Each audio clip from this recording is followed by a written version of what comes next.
Greetings YouTube, welcome to another video. I was intuitively nudged to do a video today.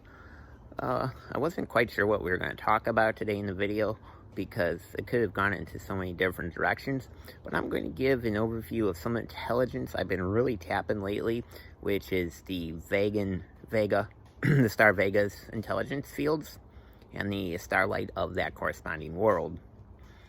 Now in my personal chart, when I look at Vedic or sidereal alignments, I see that my sun sign on the Vedic or the tropical sidereal is Capricorn. I also see that my ascending sign is Capricorn as well. So I have a placement of Lyra Vega overlap excuse me, into that methodology of determining your star origin and stuff. Today I want to talk about Vega, the Vegan life forms, and the Vegan crystalline seeds of consciousness.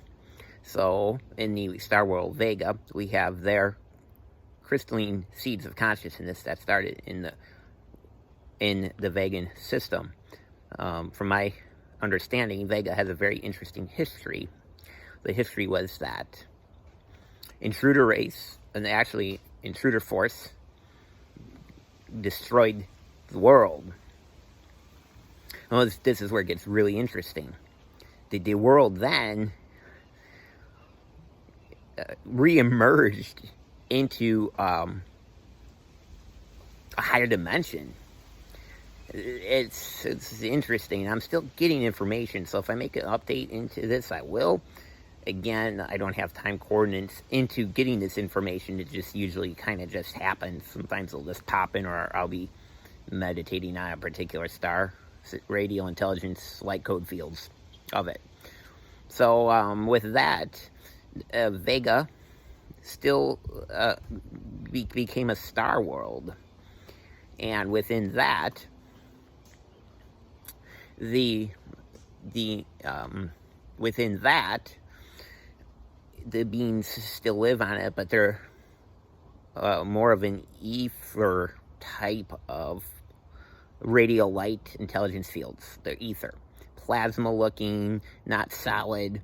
At one time, they started off being in what we would consider more of a materialized or crystallized fashion of the diamond light or the crystalline light codexes, and then an intruder race came in and basically destroyed them. But that's not the point of this video. The point is the consciousness and the intelligence light codes reemerge as the present star Vega that you see in the night sky.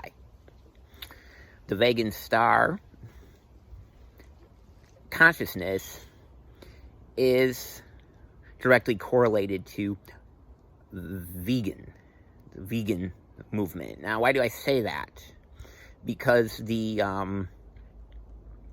usually with the fact that the Vega intelligence are pure crystalline light fields, as a lot of intelligences are. And we feel that a lot of the plant-based or vegan food movement originates from the original Vega Codex, the Vega Galactic Codex, or the Vega Star Radial Intelligence Field. And I'm not talking about the divisions or distortions. That's not what this is about. This is primarily about intelligence of Vega and the conscious streams it produces.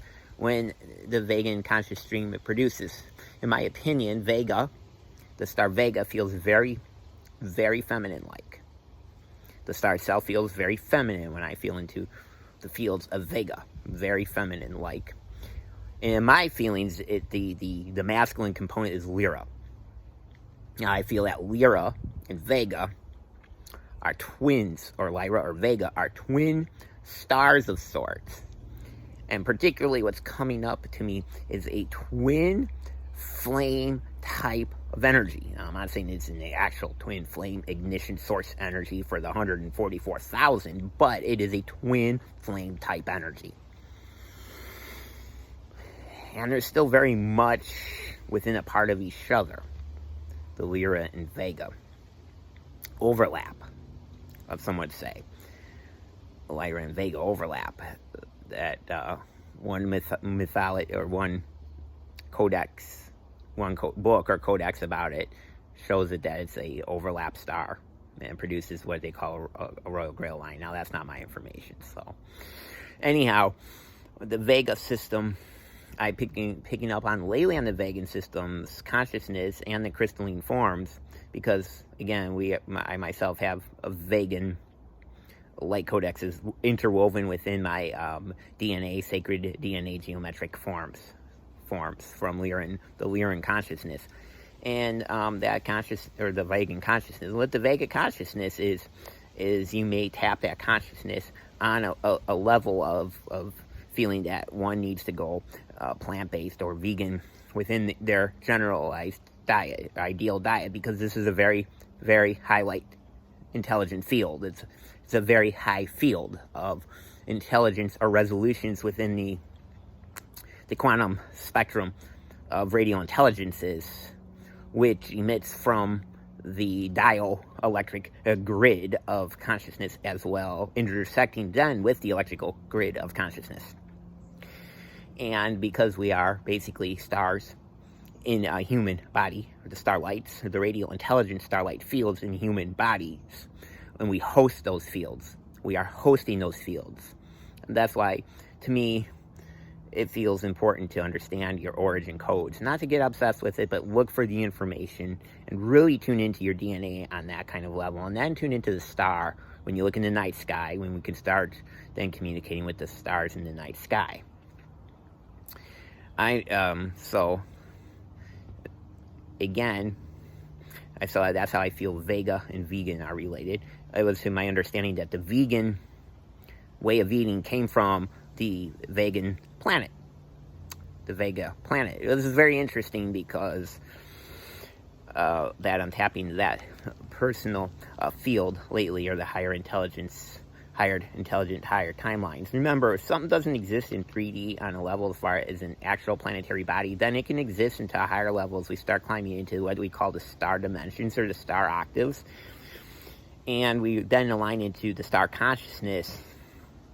And the star consciousness is us aligning, in my view, in my gnosis, with a higher form of consciousness, but then bringing it in through our host, because we host these worlds, as these star worlds, through our alignment into the star consciousness. And when we bring that in, we can then provide a vehicle.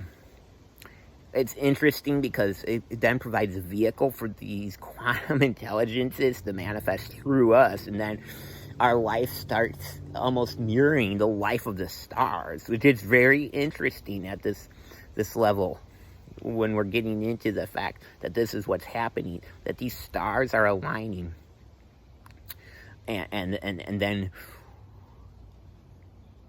I'm not sure if it's a will or not. It's not quite clear on it at the moment, but my feelings is that, and then we line up, and this is then when we start doing the work of our collective. And a lot of times we've already been doing the work of our particular star collectives,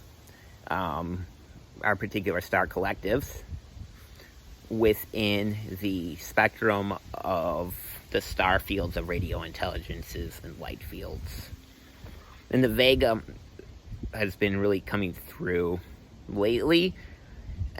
I'm not quite sure why at the moment. I'm just feeling the overwhelming presence of Vegan intelligence and the Vegan light fields being interwoven into the Earth, which is very interesting. I'm feeling at this time that this light intelligence field is now getting woven into Earth. I'm sure that they've always been a part of each other, but it's just seeming that there's some sort of etheric, I'm feeling a merging of sorts for that consciousness to be brought into the Earth's fields. There's a lot of consciousnesses from the stars, or the star consciousness, that's right now getting interwoven into the Earth's field, or creating like a merging of sorts. Well, I made a comment on a video today about the sun star world of Alphard, and how that is a male world because of the sun, the direct forward energy of the masculine, as we perceive as masculine energy. And within that, and that's a dragon energy, so that's masculine. That's a dragon energy within that system. We look at Hydra. Hydra is a water snake, and the water snake there, this just came through this morning when I ate breakfast, and the water snake represents the divine feminine. So we have the divine masculine, the divine feminine, divine masculine energy from that world operating as the sun, star, dragon force, merging and creating a third androgynous energy type when the two merge into, when the sun, star, dragon force merges with the lunar water serpent feminine form to create a third type of energy, which then becomes androgynous in nature. So again, a combination of both male and female, not looking distinctly like one another, but a blend or a merging of the two energies to become what we would consider first off, a brand new energy, or if you want to look at it in the higher form, the triad, a trinity energy, a triangle, a threesome, for lack of a better word, of energy. It then goes on to create a new form out of the dragon and the serpent. Again, the masculine dragon force and the female serpent force merging in both the dielectric and the electric poles and the magnetic spheres to create a new and intelligent life force field. This is why I feel at times like I am a walking soul at times. It's from this feeling and understanding that we are hubs to the universe and its galactic consciousness, and whatever work we're doing at this present time, given what's going on Earth on the surface right now, we're meant to be doing that work until a certain trajectory comes along, and if we don't align to that trajectory, then we must go within to find the answer, which I've been doing that lately myself, as some circumstances have come up. So we'll see where that goes, and I do have other things lined up as well that would put our soul into an alignment, because we always want to be in our soul urge and our soul alignment. Anyway, I love you all very much. May the force be with you at this great time of shifting, change, and transition. May all hearts beat as one and live your highest light intelligence fields. Blessed be. Bye for now. I look forward to speaking to you again. Bye for now.